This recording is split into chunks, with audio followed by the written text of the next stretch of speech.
does love look like that? No filters. Or in my case, fighting over the thermostat every single night. Vulnerability, how being complete opposites actually plays out in marriage. Some stories we probably shouldn't share, but we'll see how our husbands respond, and let's get into it. Welcome back to Chocolate and Spice Talk. I'm Nidhi, the spicier host. And I'm Neha, the chocolatey one. Today, in honor of the Love Month, we're talking about what love actually looks like after 15 years. And we are not therapists, we are not relationship experts. We are just two sisters who have been in long marriages, done some research, and have way too many opinions. All right. So, Neha, the first question is for you.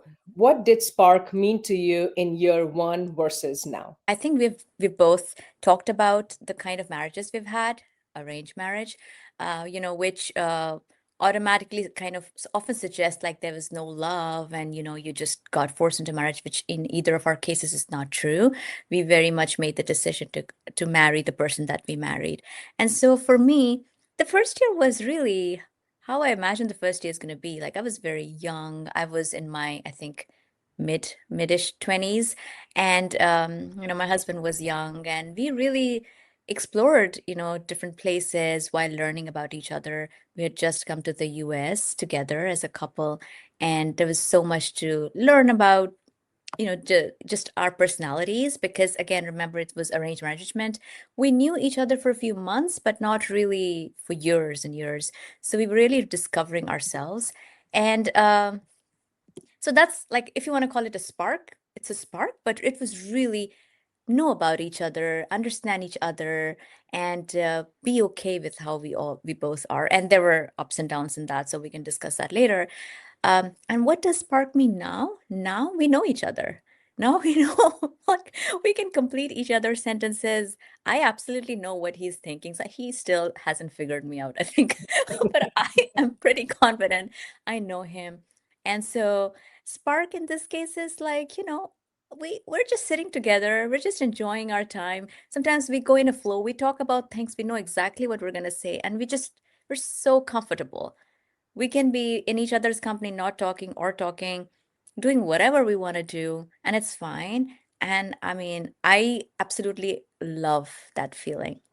I don't know if it can be called a spark, but it's like a sustained glow, which I love. Yeah, How about you? exactly. Yeah, the first year, as you said, it was a very exciting year. It was a lot of unknowns, so you're figuring it out. It was like a honeymoon phase. I mean, obviously, it was the first time I was living with him, so that had Mhm. came with its own set of issues. But otherwise, it was exciting. It was like going out a lot, like enjoying with new friends in the new countries. So all of that was exciting. And after 15 years, I think the spark looks very different. It's like him bringing me a tiny magnet from his work trip or getting Mhm. me coffee without me asking for it. So, and or sending me a text in the middle of the day asking, how's it going? Which is so sweet. So, and I think that's enough for me. And that's so perfect after like 15 years of marriage. And I don't think the spark dies. I think it just changes. And I think everything has its own season. And it might not be as fiery, passionate as the first year, but in my case it's warm, and I like warm things, and I think it's just perfect. So yeah, I mean, that's what it is right now. I have still maintained my identity, my personality, and we both have learned to face each other's discomfort, and I think that's spark after 15 years. Yeah. And I actually forgot to mention that we're this year, it's going to be 22 years of our marriage. And I honestly, I was just telling my husband yesterday, hey, it's about to be 22 years. And he's like, okay. And I thought to myself, well, it feels like it was only yesterday we got married. So I feel like, what is the meaning of spark? The meaning of spark is you're enjoying with that person, and you feel like you feeling fresh, you're feeling happy, and that's a spark. Yeah. That's a Enjoy joy. different seasons of life. Like, I don't feel like I got married yesterday. Tell you the truth, I don't even remember my wedding day. I feel like it has been so long. But whatever stage it is, I'm truly enjoying. It's a new Yeah. season. And thankfully I'm way wiser. So it's something fresh. Yeah. Yeah. And I'm wondering, have you ever felt like you've become roommates? Oh yeah. I don't know if everybody has this phase in my life, but I certainly did. There was a season in my marriage that I did feel that we are just roommates. And it was like a survival mode in my life. And it was literally, I felt like at that time I was running a small business with my husband. It was so much work. And because at that time I would look up and we would have nothing to talk about. We haven't had like a real conversation in like weeks. And the danger part is, I think, when you stop coming back to that real self or come back to from that dangerous zone. And in my case, the example is like it was during the COVID time. The COVID had started, everything was shut down.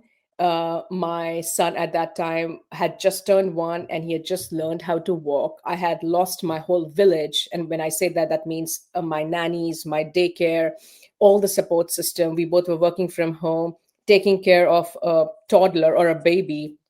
And the only conversation we used to have is, oh, have we ordered enough face mask? Is there a vaccination yet?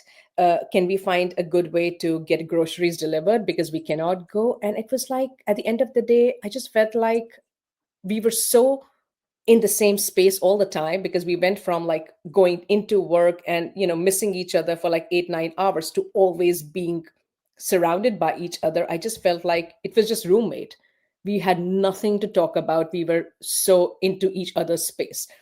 So that was like, I realized like it scared me, because we would really go weeks without having any meaningful conversation. And but thankfully we got out of it. I was able to identify that we needed to have some rituals, or we needed to get out of this bad habit. So we started having little date nights at night at home, like even if it meant just having a cocktail or a mocktail, or having a dinner, or taking some takeout, or even like going to a park as a family and just spending some time where we would dress ourselves up and do something nice. So yeah, I mean, that was a phase where I think identifying that you are in that phase, in that season, and making an attempt to get out of it is actually, that helped. Yeah, what about you? Um, I'm gonna have a very different answer. I absolutely loved the phase when we were all together. Um, I don't know, you know me, right? Like I'm a very homebody. I like to be at home and I like to have people who I really like. I don't like a lot of people around me, but people I love, I like to have them around me because it feels like perfect. Feels perfect. Like I'm comfortable with them. I have my alone time. They know me and all of that. So, I mean, the COVID times were, of course, very hard for everyone. But I actually very much appreciated the fact that my son, at that time, he was in high school, which was a very difficult phase, but he was in high school. And my husband, we were all together and, working from home and figuring out the meetings. And so I don't think, like, at least in this instance, I felt like we were just roommates because I really enjoyed that time. I think my husband will have a very different answer, but this is because this is my podcast. I'm going to give my opinion. Um, in terms of roommates, to be very honest, fortunately, maybe because of the way both our personalities work, we haven't felt it that way a lot. We can talk or we cannot talk, and it's still fine. We can go hours without talking. Sometimes when I'm mad, I might go several hours without talking for that reason, but it has like it's just a feeling.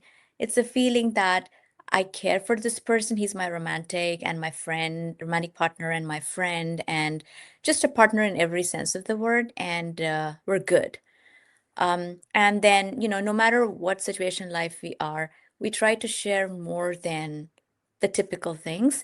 I do remember, and I know like you are in that phase when, when you have a little kid, it's very hard to wrap your head around any other topic because the kid will take most of your bandwidth, but also most of your mental bandwidth, like most of your physical and mental bandwidth. So you primarily be talking about about the kid and kids day to day. And there was a phase in our life, like a very long stretch, where all we could talk about was our son. And so now I'm an empty nester. When he did go to college, like my one of my biggest worries was, what is my husband and I gonna do? Will we become, that was my worry, like, will we become roommates because we'll have nothing in common? Because the one thing we used to talk about the most is going to go to college now. And so, what are we going to do? And then, of course, that's not true, right? Like, you've lived with this person for so long, there are so many things to talk about. And you just do it. So we can also, of course, go into some of the rituals that I know we both have. But honest answer is I've never felt like we were just roommates. I've always felt like he was somebody I truly partner with at every sense of the word. And I feel very fortunate for that. Oh, that's sweet. And what is one small thing that keeps a spark alive? Like, is there one small thing that you do? One small thing. A couple of things. I can't just speak to one thing. So there's this one ritual that I've talked about a lot, even in our podcast, which is what we call our coffee dates. So we make a conscious attempt every week, and we've done that for years now. Every week, either on Saturday or Sunday or both days, if we have the time, we'll go out and hang out in one of our favorite coffee places and literally just have coffee and talk. And that just takes us out of a typical whatever mental mode we might be in, and we go into newer topics. So that keeps it fresh. My husband really loves to go to different places. Like we live in the Bay Area in California, which again, we are very, very lucky to live in. And so all you have to do is go out of your house and you'll see the most beautiful places within 1 or 2 hours. If you want every day, you can do that. And so my husband loves doing that. So every weekend we tend to do that if possible. And that's another thing. Like you don't even have to travel anywhere far to feel refreshed. So we are able to do that. And I feel like that really helps. And then the third thing is towards the evening, we have this ritual where we will sit together on our sofa. We will switch on the TV. And somehow, there are all these memes about people over 40 who cannot decide what to watch on TV, but somehow they're still watching TV. That's who we are. We pretty much spend half the time figuring out what we want to watch and whatever little time we have left in. But the point is, we're sitting together and we're there together. And sometimes we talk, sometimes we watch TV and we just laugh. And Millie, our dog, comes and sits with us.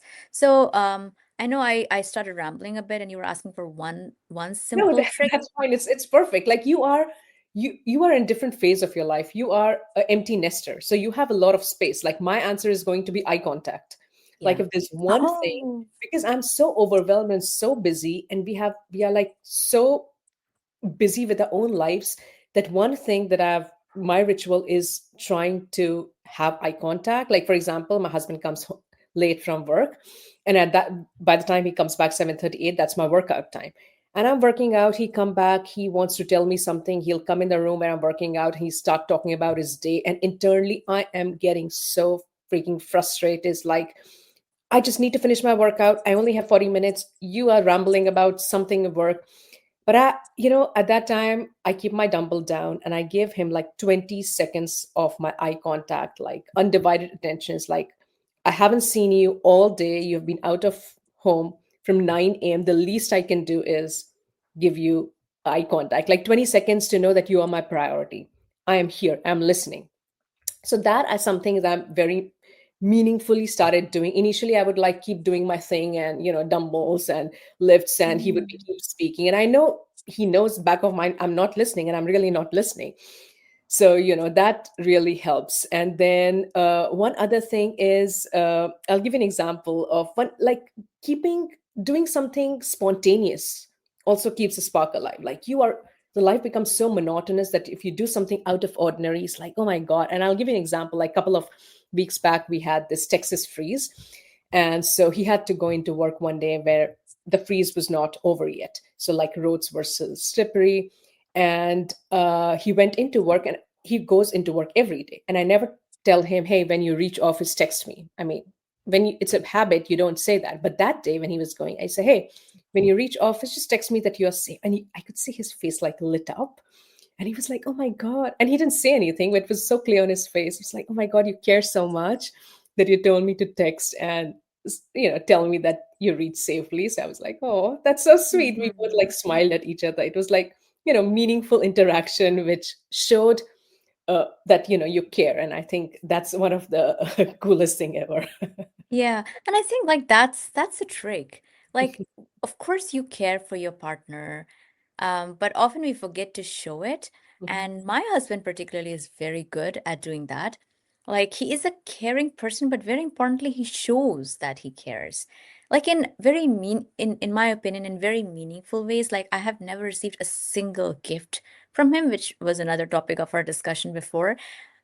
But I don't care because he cares for me in so many different ways. Like the example that you gave, which is if I'm going somewhere, he would be like, "Did you reach? Are you boarding? Mm. How was your So food? Are you back? Good morning, good night." Like it is so sweet. It has trained me to build that muscle to do the same because I sometimes forget and I'm not able to do it. And so now it's naturally ingrained in both our relationships. Like when he's back from work, no matter where I'm and no matter what I'm doing, I'd be like, "Hey, Millie, Daddy's back from home." Millie is our dog, like for audience reference. Daddy's back from home. And I'm sure he feels good because we both are there to like greet him and make him feel good. And he, of course, as you know, he does the same. So I think to your point, these are markers of caring, and the challenge with long-term relationship is you just assume people know you care, so why should you show that? But and the other thing that we sometimes forget to do, so I've been making it a rule for my husband, is like every morning after getting up, no matter how busy we are, we have to figure a way out to hug each other. oh, And like, so sweet. and sometimes we forget. Sometimes it's like he's got early morning meetings and I'm grumpy and I don't do it. And then I'm like, "Okay, okay, we should do it." So we My do it. son, my 6-year-old, will say, "Mama, put a sticky note on the fridge." Hmm. He started doing that. It's like once you forget, it's like, "Mom, why didn't you put a sticky note on the fridge?" It's like, oh, that's so sweet. I know, I know. And actually that brings me to my next question. Why do you think it's so hard to be vulnerable in long-term relationships? All right, my answer. I don't know if you'll agree or we'll have the same answer. But what I think is, I think it gets harder to be vulnerable the longer we are together because you have more to lose. And I just feel when you are in an early stage of a relationship, or when you've dated for a small amount of time, you have. I mean, vulnerability doesn't seem very terrifying because you don't have a lot to lose. But otherwise, in this long-term relationship, I just feel like it can be used against you. Or what if your partner is disappointed in you? And also, for me, I feel like culturally we lived in an environment where vulnerability was not valued or admired. Like I didn't see our parents ever talk about feelings. That was not the love language at home. So it has been harder for me, and for me, I feel like I don't want to be a burden on my partner. Like if I have a stress, if I have self doubt, why do I have to tell him? Because he has his own thing going on. He has his own stress so much. Like, why do I have to put my own thing on top of him? But the problem is when I think of it that way, what I'm actually saying is I don't trust you to handle the real me, or I don't think you can handle my stress, and that kind of creates distance. So I have put in a lot of work to be more vulnerable in front of my partner, and I think you have to train a muscle. At least for me, that's what happened. For example, like nowadays, I try to share, I make space for sharing my vulnerability. Like, for example, the other day I shared with him that, I feel like I'm falling behind at work because there are so many new AI tools coming up, and my job is to learn all of them. And I just have this MIA, like fear of missing out all the time because I'm not able to keep up with them. And I just feel like everybody's doing so much better than me because I just don't have the bandwidth to deep dive into everything. And thankfully, by now he knows when I'm sharing these things, vulnerability, he doesn't try to solve the problem. Like initially, I was also a little scared to share my vulnerability because he was trying to solve every problem for me. But I don't want you to solve my problem. I just want you to listen. That's literally, I mean, I'm capable of solving my own problem. I'm not asking for help. If I'll ask for help, I'll let you know I need help. But if I'm just sharing something, all I need for you is to sit down and be present and listen. And he's gotten so good at it, and he listened to me, that what I was sharing, and very kindly he said, what, if you need something, help with Claude Code, or if you need some help with some tool, I can help you, or we can get a new subscription. So these are the small things I'm trying, but in my mind initially, it was just that I don't want to add on to your own stress in life. But I think it's a daily practice. I'm recommitting to this, and I'm getting better. So that's my story. What about you? So it was very interesting to hear from you about how you feel like you cannot be vulnerable in a long-term relationship because I have the opposite point of view. Like for me, I I am able to build trust and true relationships with people with whom I can be vulnerable. That's my definition. That's why I have a very small circle.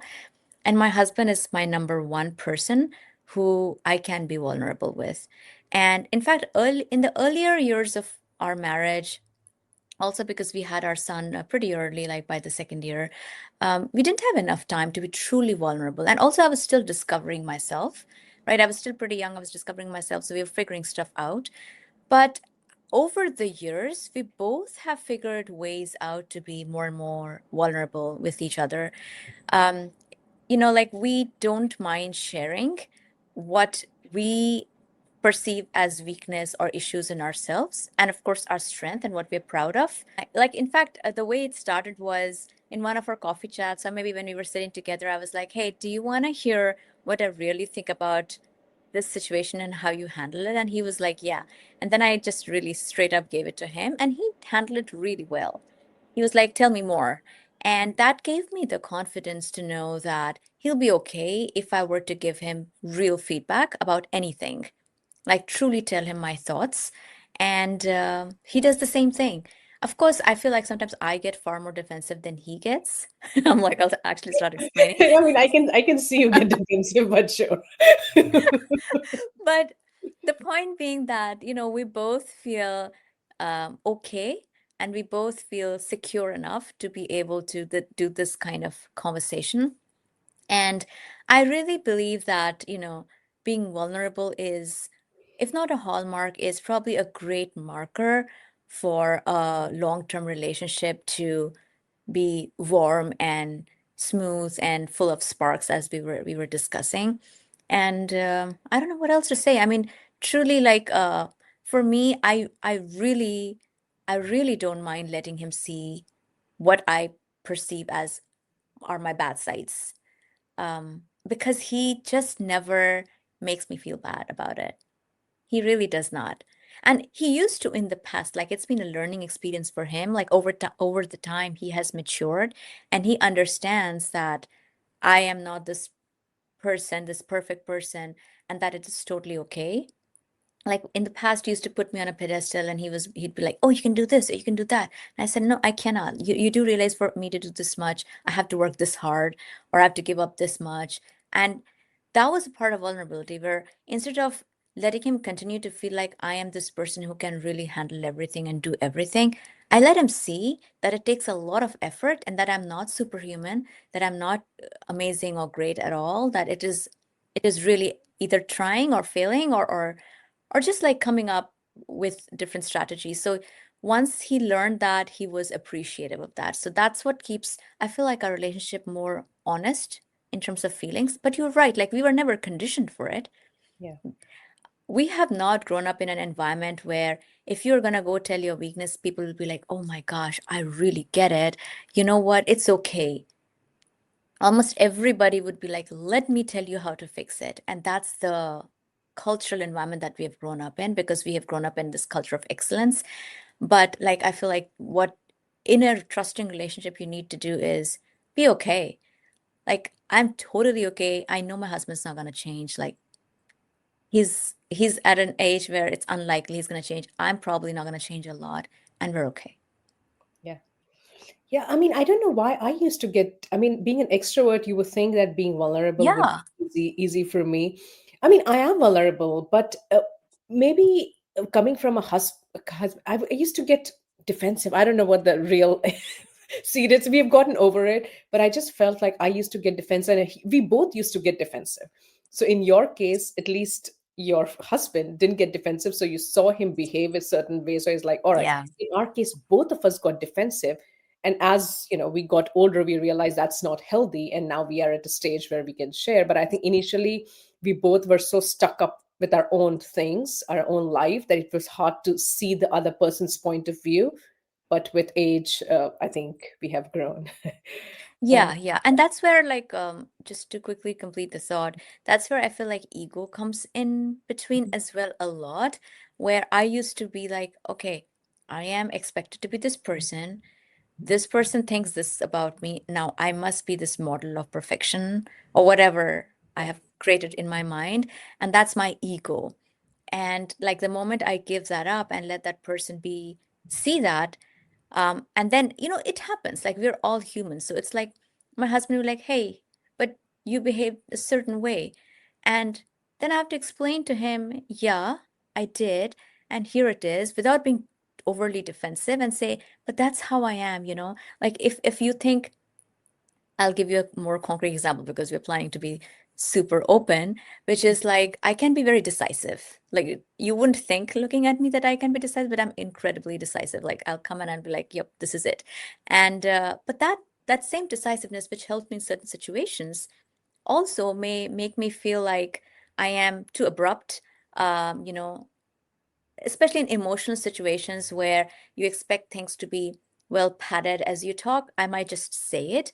And then my husband's like, hey, you just say it like that. I'm like, but you have to understand that same personality streak that you really appreciate and say, I can depend upon you for it, also transfers. I cannot switch the mode so immediately. It'll take me time. And so he gets it. And so those are the kind of conversations we tend to have about feelings and emotions that I think like has helped keep our spark alive. Yep, that's true. And I can totally, I know what you're talking about. I don't know if our audience can envision what you're talking about, but I've seen it. Like what translates so well in your professional life, if you try to do the same in a personal, it's not taken very kindly, right? Yeah, yeah, totally. All right. So, according to you, what is the difference between fine and actually being honest in a relationship? Because I think fine is a very dangerous word in a marriage, but I don't know how you feel about that. Could you elaborate more on when you say fine, is it like you are overwhelmed, you're overworked, but do you go and tell your husband, I'm fine, I'll figure it out? I mean, in my mind, it's like a armor. It's like a protection. Like when I say fine, but when you're not, you're kind of trying to make sure your emotions don't disappear, but you're trying to make them go underground. And that's when it comes out as resentment, passive aggressive comments, distance, silent treatment. And in my case, I started doing it because I was always so overwhelmed or so busy that whenever my husband would ask about something, and by the end of the day, I'm so drained, instead of talking about something, I would say, yeah, I'm fine. I'm like, I'm just fine because I just don't have the bandwidth energy to talk about it. And now I've started catching myself saying I'm fine so much that now I say, instead of saying I'm fine, I'm saying, we'll talk about it a little bit later. Whatever I'm going through, it doesn't have to be about the relationship. It can be about work. It can be about Vikram's school. It can be about family. But I'll tell him, we'll talk about it, or I'm still processing it, or, we'll get back to that conversation later, instead of just saying, I'm fine, because the moment he asks me something, I'm not able to have a conversation about it. So, yeah, I just feel like in our relationship, I started doing so much, and it sometimes just explode over something dumb like who left the cabinet door open. It's never about the kitchen cabinet door, but it's about the weeks of fine building up. Oh, that's very true. I think that is the difference between a super long-term relationship, which I feel like I can almost categorize myself like almost going to 22 years, which is like we can sense. Even if somebody's saying I'm fine, like how you say it means like you're not fine, and then you can dig further. Like often, and my husband is often guilty of that as well, which is he'll be like, yeah, don't talk to me, I'm fine. I will not let him live in peace until I figure out what is troubling him. And then, because if again, this is like maybe the advantage of long-term relationship, he knows that I'm not gonna let it go, and we have a talk about it. So we really go deep into it. On my part, because like I said, if I trust somebody, I will overshare a lot. And so if anything, I just go ahead and tell everything to my husband as much as possible. So he pretty much knows my day-to-day, moment-to-moment feelings. I'm like, I'm doing this, I'm feeling this. He knows it. So it's that makes it easier. But this was not so where I'm in my life has been a path. So when my son was younger, I think pretty much similar to when same age as your son, and all the way up to I think even his early teens, there were times when I was so tired, so busy, like full-time work, going to office, taking care of the kid, taking care of the house, and my husband wasn't particularly super balanced, helpful at that time. So a lot of the workload fell on me. And I remember like I wouldn't even bother saying I'm fine. I would just pretend everything was fine. and he would just assume everything was fine, and that was how it was. And I do not know, I don't actually clearly remember how we survived it or what we did, but like we had enough trust to know we will figure it out, and we kept going until, of course, now we talk about it and he acknowledges and he's like, and he gets it. So I feel like there is definitely light at the end of the tunnel, but it's all or always because as humans, there will be situations where we'll be overstretched. No matter how hard we try, we'll be overstretched. And I think as humans, we also have to have an understanding that when that happens, give space, get space, and it's okay. Yeah, and I think I don't know if your husband, my brother-in-law, is extrovert or introvert, but I think that also plays a big role in personality. Like I think my husband and I could not be more Yeah. opposite. We are just yin and yang, and I'm just extrovert. He's an introvert. So just understanding that how much space he needs, I think that also helps a relationship. Like I think it's very crucial to understand the personality. Hey, do you need anything? I just I'm want to Oh my come God. Oh, here. I just got a hug. Oh, thank Oh, you. that is so sweet, Vikram. All right. Look what I found. I know. I'm recording a podcast. Can you go? Okay. Yeah, so I was trying to say that understanding different personality is very important because it directly correlates to, yeah, like the interaction, communication. For example, like if I have to host an event or a party, my husband is very introvert, so I have to give him a huge heads up, like a month for if I want to have an event. If we are going out with my friends or his friends, I have to let him know a couple of weeks in advance so that he's in a headspace that he'll have that social, a lot of social responsibility, and I'm mindful of it. So that's like what helps us like respect each other's personality and still, learn from each other. So yeah. Hmm. I think, yeah, you're right. Like in your case, you guys are very different in terms of personality. In our cases, also we are very different. But I won't say like extreme introversion versus extroversion. We're both mild ambiverts. He is more on the extrovert side, I'm more on the introvert side. But very, very early in our marriage, some of our biggest discussions were, what kind of people are we? What do we actually like? Who would we want to live with? Who would we want to surround ourselves with? Where would we want a house? And why are we where we are? Like those kind of philosophical discussions. And that's what made us, like, all the way back 21 or 22 years back, we kind of knew what we wanted around us. So we kind of knew that we are mostly home people, we're mostly quiet people, we mostly like travel up by ourselves. We're not really super social, but we wouldn't mind having a few friends come over, at certain intervals, and we want to be connected to family and things like that. And that, I don't know if we both already were that way at this point. I cannot tell. Or we both agreed on the same topics. And so now we've lived like that for so long that this is what we've become. But that's not been an issue, right? Like, if you want to invite people home, we both will have thought about it for weeks before we would do that. And similarly, if we have to go out, we both tend to go out by ourselves, not in a large group, because we know we won't enjoy it. And so in that, I think like we have the advantage of having similar Yeah, I think personalities, you both probably. are pretty similar. Like knowing both of you, I think your personalities are always on the same wavelength, socially at least. So yeah, Yeah, that's yeah, perfect. yeah, yeah, yeah, yeah. And how do you handle conflict? Like after so many years, do you have like some magic trick? Oh gosh, oh my gosh. It was a very much a learned experience. So I do not know if it is perfected yet, but because we know each other so much, Mhm. so well, we kind of know what are our trigger points. And knowing those trigger points, if we still do it, we know what we have, what's the consequence we have to face. We both know that.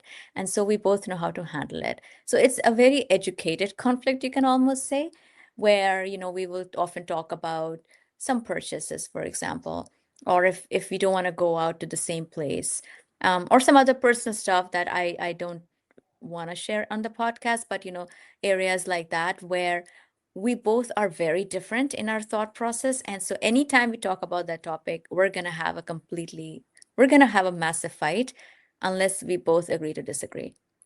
So I would call agree to disagree being a perfect phrase whenever conflicts arise, which is like, I understand this is how you think. I understand this is your personality, and you will not be able to switch your thinking, your thought process to what mine is, and it's fine.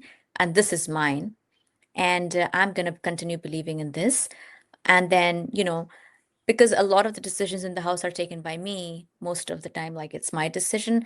And often I'll be like, I will contain my overly decisive thinking and let him make some decisions.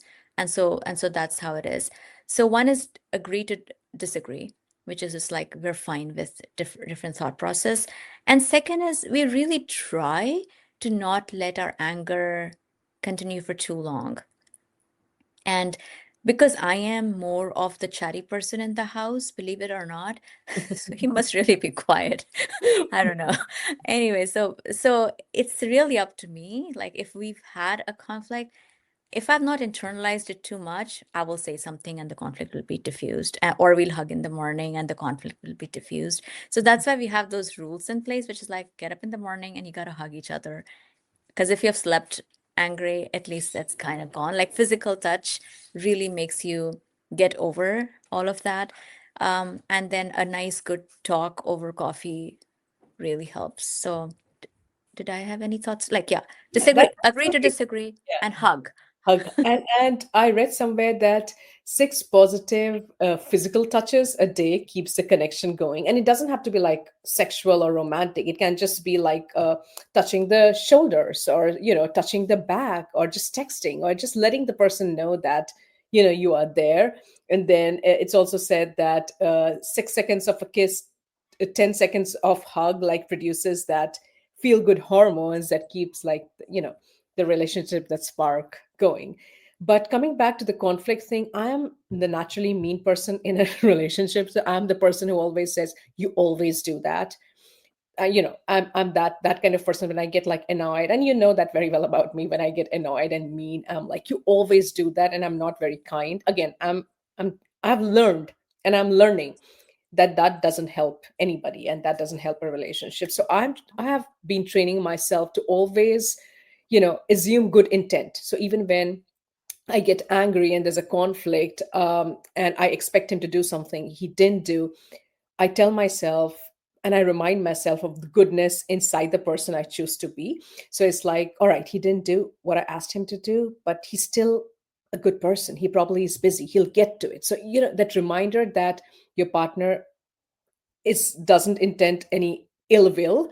So I think that helps conflict stay under, good boundaries. And yeah, definitely. Well, I know you, and I know I know Siddharth, and so I can totally Yeah. see that happening. And I will Mhm. quickly talk a little bit about that physical touch thing that you've said. It's also something that I actually learned from my husband. So didn't read any research or anything, but from the very early in our marriage, he has always been a very affectionate person towards me. And so he would hold my hands, or he'd hug me, or, he's just like hold my shoulder and stuff like that. And I also really appreciate that. Like I really loved being, cared for, and in every possible way. And I think that kind of also set that tone for our relationship, which is like, okay, we are mad. We squeezed each other's hands. Actually, we're totally fine. Or, he just like rubbed my shoulders because like, are you tensed? I'm like, okay, fine. And typically he's the person who actually starts that. And so if he's touched my shoulder, I'm like, okay, we're not actually fighting. It's just I know. pretend play at Let, this let point. it go. At that point, it's like, just forget Yeah, whatever yeah, it was. And is there anything that you have learned to let go in a relationship? yeah. A lot of things. Like, um, that's the thing with ego, which is like we often, especially as we get older, or maybe even when we are young, like we'll be like, this is how we do things, and this seems to have worked out for us. This is how it must be this must be the right way to do things. And then another person comes along and they have their own way of living life or doing things. And you then are like, no, no, no, no, actually, you're not doing it right. And this is, and so that's what I have let go, that idea that just because I am a certain way and this is how I've seen success in my life or whatever, like happiness in my life, I must force it upon this other person because that's how they will actually feel complete. So I've let go of that whole thing. And that has been like a light bulb moment in our relationship, from my perspective at least.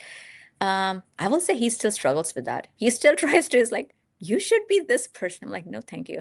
I'm very happy with myself. Yeah. Yeah, I mean, I think for me too, trying to parent my partner, so I've learned the hard way that doesn't work, and that is not a good way to live your life. I don't have to try to fix him or change him or pressure him into being something I wish he was. I think that's exhausting and it never ever work. And the kindest thing we can do is just accept, the partner as truly as who they are. So yeah, I think that's what I've let go. Like your partner will not tick every, like, or the checklist, all the items. It's not possible. I mean, maybe it is for some people, at least for us it has not been. So making peace with and just loving the person who has come in your life, respecting, I think that's what works. I know, like, you know what? I still think, and you and I joke about it, right? Like, before marriage, we were like, oh, here is this is what we want from our husband. Like, you should be this, you should be funny, you should be this person, and you should do this. And then you realize, like, how silly. Like, how silly. Like, why would you predefine what you think is gonna work? Like, there are some basic expectations, like let the person be kind and, wavelength and stuff. But if my husband is not funny, he's not funny. Like, what's the big deal? Like, he makes a lot of jokes and he thinks I'm gonna laugh. I'm like, no, dude, He has you're all not. the bad jokes. Giaji, my brother-in-law, he has his own sense of humor. Not everybody gets it. And totally, and totally. Like my son and I, we're so mean. Sometimes we laugh at my husband, because he and I have a similar sense of, like, we share the same sense of humor, and so we're able to laugh at that joke like this, and he doesn't even get it. And then we make fun of. We can be mean, but anyway, all of that apart, like, I feel like these are the quirks, and letting go of what you thought was this perfect person you're looking for is a great win, because you have an amazingly rich human being with you. Like, appreciating him and being with him is the best thing. All All right, right. one last question for you, actually. Do you think, like, we're both in a long and have been in long relationships? Do you think, like, you've become dependent, or have you both become interdependent on each other to an extent that you wouldn't have liked? I mean, I think we are interdependent for sure. I don't think I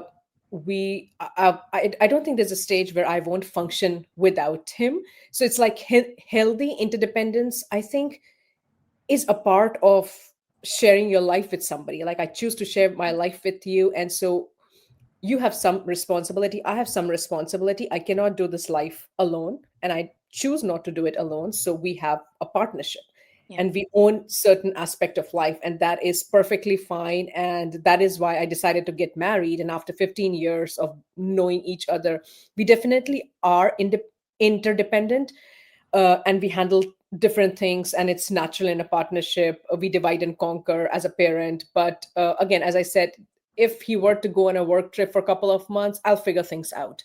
So I think that's where I'm confident about. And I don't think owning certain aspect in a family, in a relationship, is not healthy. I think it's perfectly healthy. So yeah, I mean, I think codependence is something different, but interdependence is a very healthy part of a relationship. What about you? Yeah, I would say the same thing, 100%. I mean, we have consciously created a balance of, if we're talking about physical work, definitely there is a balance on ownership, emotional baggage, also to a great extent, we have the same thing. So all of that means there are some parts of our shared life that he does versus I do, and that is the very definition of interdependence. But to your point, it's not like it is dependence such that, um, you know, I wouldn't have been able to do it, or he wouldn't have been able to do it. Like, we've made sure that we're both very independent human beings who are very capable of being independent, but we love being with each other. And so we would love to share this life in every possible way. And that means the workload. So, yeah, I feel like, again, of course, like I joke with my husband because I'm a person who likes to have, him around. So if I go on a work tour, he goes on work tour, like I get really mad. I'm like, I cannot wait to come back home, and you come back home real quick because I need to be with you. And so that's the emotional sort of attachment, which I think is healthy, you Yeah, know. that's healthy. That should exist. You shouldn't be Yeah. happy when your partner travels. I mean, I like my space, but eventually, you would like to for them to come back. But yeah, interdependence. I mean, there's a difference between like imbalance when like one Yeah. person is taking in all the invisible work and doing so much more. So that's imbalance. But interdependence, I think if you use that word correctly, I think that's perfectly healthy in any relationship. Yeah. Awesome. I think this was a great chat. I mean, anytime you talk about relationships, there are so many layers to it. And also, like, you could talk about the same thing in a year from now, and you would have either learned something or, gained something that you would want to talk about. So, I love that we had this chat, particularly from the context of love and flowery, chocolatey Valentine's Day vibe Yeah. that is so popular Yeah. typically. Yeah, so if you guys have any rituals that you want to share with us, we would love to hear. One of our very important habit in our relationship is that we, even if we have issues, we don't criticize each other. We try not to criticize each other in front of others or family or friends. We solve all of these differences personally, but it's like kind of saying, I have your back. So, Hmm. if you guys have any of those stories that you would love to share about your love, what works, what doesn't work, we would love for you to share it on our blog or on our podcast or our comments. Yeah, absolutely. And again, thanks for hanging out with us. We always appreciate your support and the community that we are very fortunate to have you in. With that, see you next time. Bye. Bye. Bye.